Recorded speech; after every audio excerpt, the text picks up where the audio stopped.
Greetings, everyone. Diving into World of Explanation territory here. Before we kick off, a heads up. Spoilers incoming. Today, I'll be delving into the details of a 2019 American science fiction and action flick titled Gemini Man. The movie starts with Henry Brogan, a sniper, getting ready to shoot a suspected terrorist on a moving train in Belgium. His DIA partner, Mourinho, updates him on the situation. Just as Henry is about to shoot, a woman appears and stops the target. Henry shoots in the nick of time before the train enters a tunnel, hitting the suspected terrorist. Following the incident, Mourinho praises Henry for the precise neck shot and records it on his phone. Henry, however, insists on deleting the recording after the successful assassination. Consumed by remorse, Henry decides to retire from his high-risk profession, haunted by the consequences. Soon after, Del Patterson visits him, highlighting the potential risk to an innocent girl's life and encouraging Henry's retirement plan. The hope is that stepping away will bring peace and spare him from taking another person's life. Henry rents a boat and encounters Danny, an agent posing as an administrator. They use the boat to catch up with Jack, who discloses that Dormoff wasn't a terrorist, but a molecular biologist. It turns out that the file Henry read was tampered with. Henry demands to speak with Jack's informant, Yuri, for clarification. Unbeknownst to them, the entire conversation is bugged by Director Janet Lasseter and Gemini CEO, Clay Verris. Realizing Henry may possess classified information, Clay and Lasseter team up to eliminate the sniper, fearing he could become a threat. Back on the boat, Henry senses something amiss and discovers a wire plug. He confronts Danny, suspecting her of being a DIA spy. Despite initial denials, Danny answers his questions convincingly, and Henry feels guilty for the accusation. He apologizes and invites her to dinner. During the meal, Henry learns that Danny is indeed a DIA agent. Surprised, she admits her true identity. After dinner, they part ways, with Danny hinting that it might be their last meeting. Later that night, Lasseter's henchmen invade Jack's boat, resulting in the tragic deaths of Jack and his girlfriend. Henry awakens abruptly, realizing that someone has infiltrated his home. He urgently warns Mourinho to flee, but it's too late. Henry hears his demise over the phone. Armed and determined, Henry rushes to Danny's place, convinced she's not involved in the operation and could be in danger. Meanwhile, Danny heads to the harbor to find a boat and is attacked by a mercenary. Despite being underestimated, she skillfully defeats the assailant, extracting information about the sender. Henry arrives at the harbor, and Danny reveals that Lasseter orchestrated the attacks. They decide to team up, stealing a boat to escape the perilous situation. The following day, Henry remains in the dark about the unfolding events while waiting to be picked up by Baron, his old friend. Clay, disappointed with Lasseter's team, decides that Gemini will take charge of handling the sniper.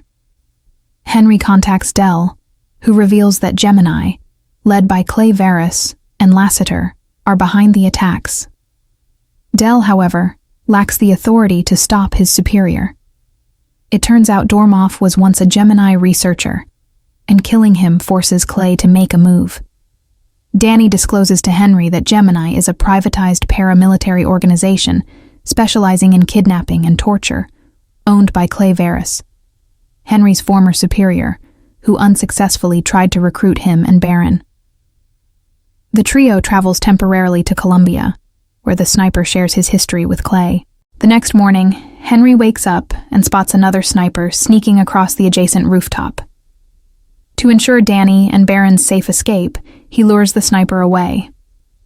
After exchanging shots, Henry realizes that his adversary, called Junior, looks exactly like him but younger. Surprisingly, Junior possesses the same skills as Henry, acting like his doppelganger. Henry struggles to defeat him and attempts to escape on a stolen motorbike, but Junior relentlessly chases him on another stolen bike. After a prolonged chase, Junior manages to hit Henry, causing him to fall off the bike. Just before Junior can finish him off, local police arrive, arresting Henry. However, thanks to Danny's intervention, Henry is released shortly after the incident. Henry and the team then travel to Budapest to meet Yuri, Dell's informant, in hopes of gaining more information about the current situation. On their way, Danny notices the striking similarity between Junior and Henry, but Henry refuses to entertain the idea that Junior could be his child or something similar. Meanwhile, Junior returns to Clay's house to treat his wound. Although impressed with Henry's skills, Junior remains oblivious to their facial resemblance. Clay tries to ease Junior's confusion, making him feel like a cherished son. The CEO showcases Gemini's mercenaries training session to Junior, and then sends him to Budapest to continue his mission. Upon arriving in Budapest, Danny meets her contact, Aniko, and provides her with samples of Junior for a DNA test. Aniko later reveals that Junior is indeed Henry's clone, as both of them share identical DNA. This revelation leaves Henry bewildered by the unexpected connection. The trio meets Yuri at his place, where he unveils that Dormoff worked on Gemini's cloning project, revealing that Henry was part of the experiment.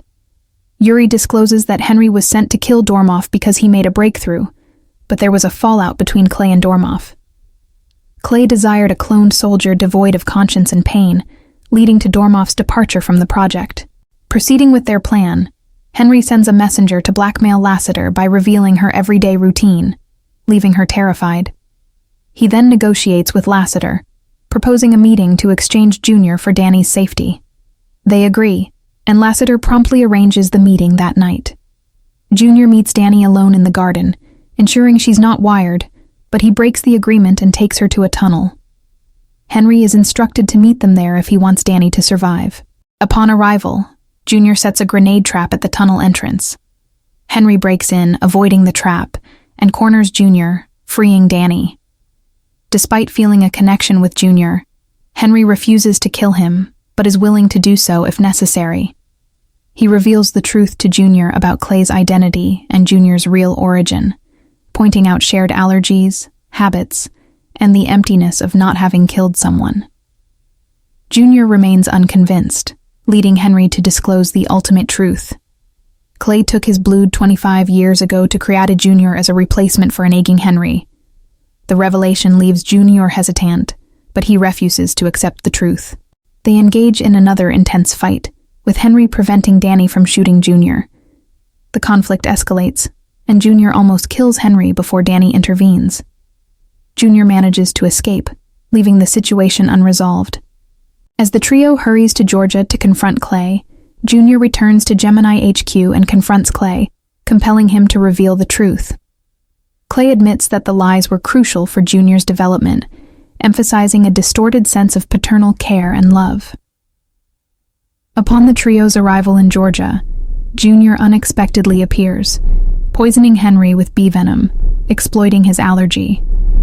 Swiftly, Henry neutralizes the venom with an EpiPen.